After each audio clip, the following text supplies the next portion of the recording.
In the wake of the recent Supreme Court decision and growing concern over a woman's reproductive rights, there's now an increased demand for morning after pills. Dr. Frank McGeorge is here to talk about why this is happening and how morning after pills are different from so-called abortion pills. Dr. McGeorge. Yeah, Kim, so the morning after pill, whose most well-known trade name is Plan B, does not cause an abortion. It's actually intended as an emergency contraception for use immediately after unprotected intercourse. But there is still some confusion and even controversy over these pills.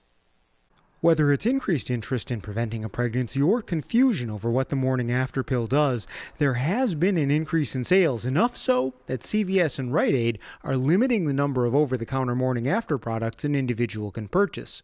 Let's clear up any confusion between the over-the-counter morning after pill used to prevent a pregnancy and completely different prescription-only abortion medications. The morning after pill is a hormone, which is actually used at a lower dose in many common birth control pills.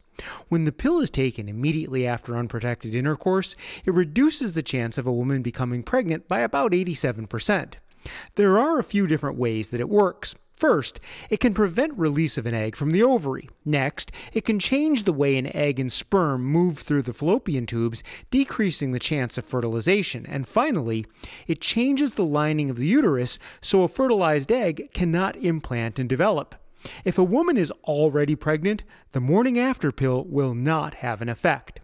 The abortion medication, primarily a combination of RU-486 and another medication, are fully approved by the FDA to induce an abortion in pregnancies 10 weeks or less.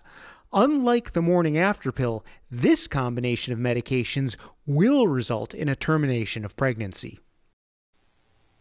Now, right now, some states that will restrict abortions also intend to restrict access to the medications that will induce an abortion. However, so far, no states have restricted access to the morning after pill, which again does not cause an abortion. Okay, so you mentioned there's controversy over the morning after pill. What's the concern if the pill doesn't cause an abortion? Yeah, so one of the ways that it can prevent pregnancy that I mentioned is, in some cases, it blocks implantation of a fertilized egg in the uterus. In that case, because the egg is fertilized, there are people who interpret that as ending a pregnancy, although I would add that's not in line with the majority of definitions on the beginning of life. Nevertheless, that could actually be the grounds that some states may try to use to limit access to morning after pills. Interesting. Okay. Dr. McGeorge, thank you.